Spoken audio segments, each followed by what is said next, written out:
Hi friends, I'm Jake. And I'm Miss. And you're watching Board Down Under. And today we're having a look at Nobel Run, which is currently funding on Kickstarter. Hopefully we can let you know whether or not you want to actually back the game or whether or not you want to buy it when it comes out for retail.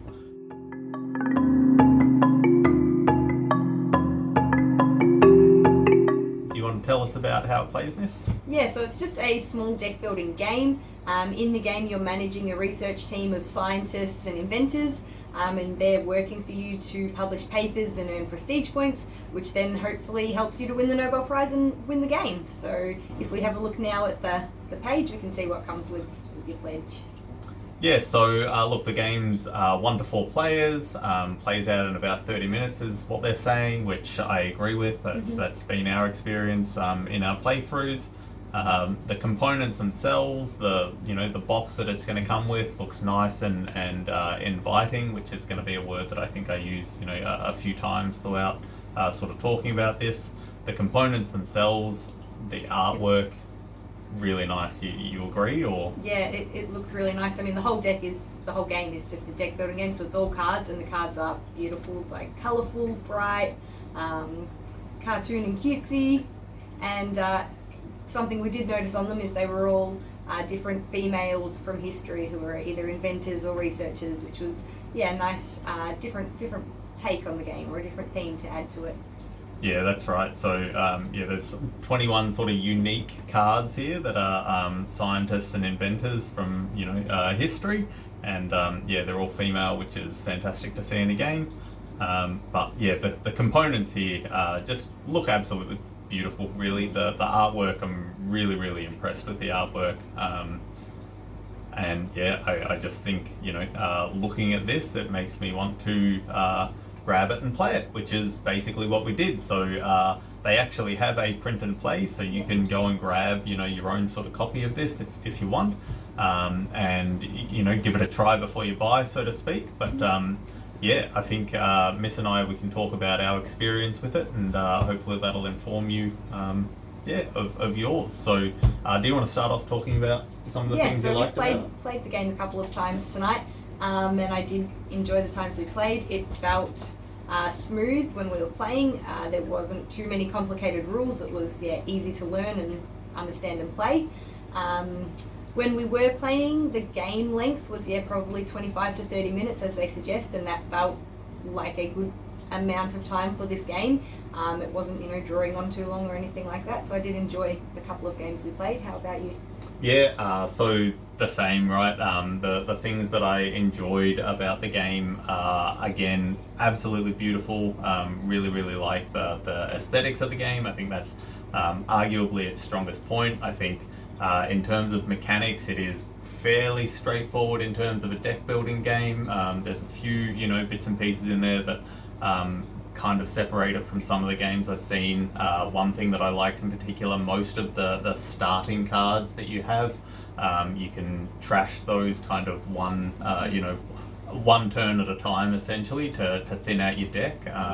You don't need another card that actually allows you to get rid of those, so that was a nice little thing in there. The cards themselves, there's sort of 3 different types of resources that you're going to be kind of gaining and balancing. I really liked how those 3 resources worked, and I liked how most of the cards that you get have flexible options, so you can use them for this, or this sort of thing. And so that level of lots of options felt nice. It felt enjoyable looking at your hand and figuring out what to do. Having choices in the game is fun. Yeah, exactly. Any other thoughts did you have? I guess moving on to things that could have been improved for me. When we played, there was one card in particular that I got the first time we played, and I got it very early on in the game, and it felt like such a powerful card and such a game changer, and because it's a unique card, there wasn't any other cards like it, and it allowed me to draw an extra card on my turn. It just felt like it was such a strong ability, and it really made the game swing in my favour the first time we played with it. And then in the following game when you got it, again, you got it later in the game, so it didn't have as big an impact, but still it was just a powerful card that really helped out whoever was able to get it. So that was our experience. I think there was a little bit of snowballing in the game, which is kind of unfortunate to it. Just a few sort of a few cards in there that are quite powerful, and not only that, but there are times in the game where, particularly in the first turn, off the first turn, you can actually get enough points to purchase, one of the advanced cards, and if you scoop up an advanced card off the bat and your opponent can't because they can't afford one, that kind of puts you in a massive lead. As soon as you, the second turn, you're already shuffling your deck and drawing again, which means you're potentially on your second turn using that advanced card that you just bought, and you've got this quite a powerful sort of run of 5 cards, which can lead to what feels like just a bit snowbally, at least for a 2-player game. Maybe that's different, in high scaling games. Did you have? Totally agree. I was just going to say, I forgot what I was going to say. Yeah, sure. Okay. It's lost it. Look, the negative parts of the game, honestly, I don't think it's got a heck of a lot of replayability.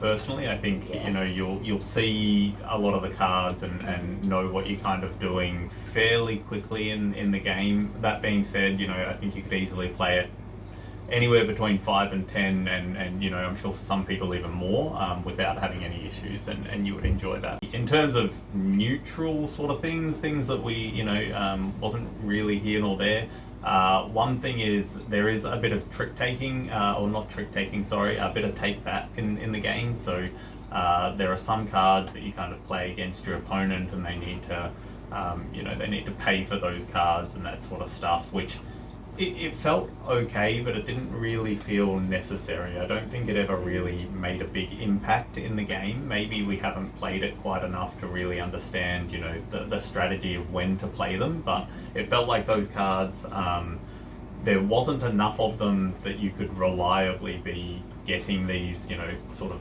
take that negative cards, and so it really was more like, well, this is in the market, do I buy it, don't I buy it?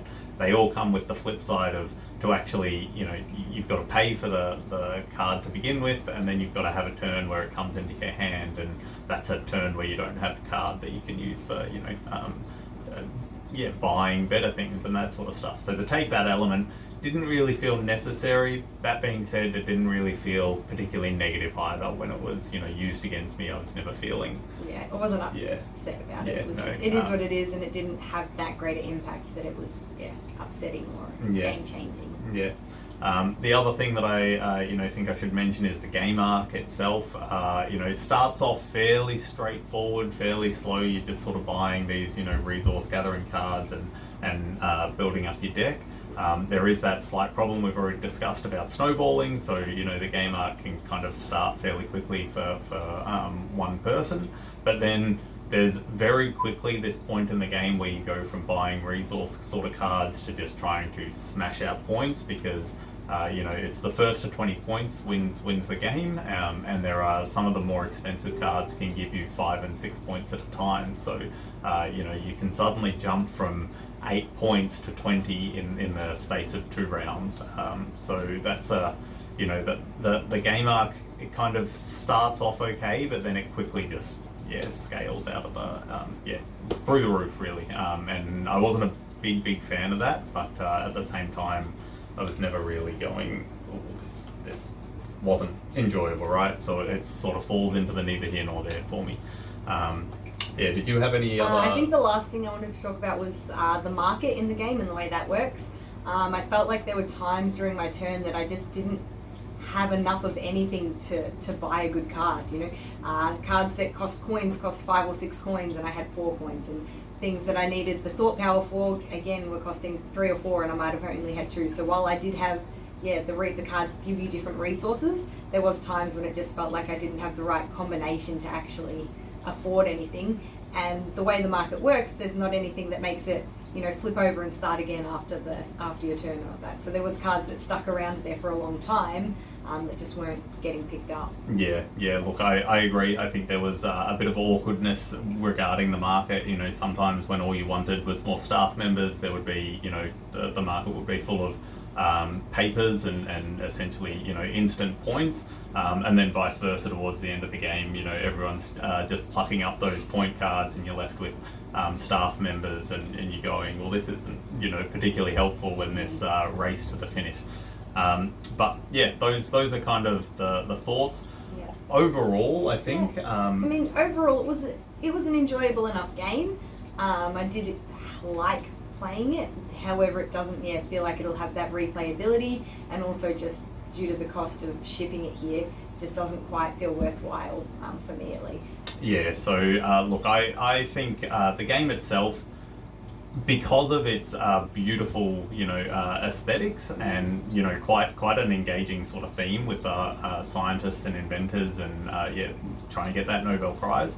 I think it's quite an inviting game, and so you could easily pull this out for someone that's not really someone that plays a lot of games. Mm-hmm. It introduces them into the deck building genre and mechanics quite simply. There's nothing there that's really difficult to get to wrap your head around. So I think for that specific sort of scenario, I think it's a good game to introduce, I guess, non-gamers into deck building.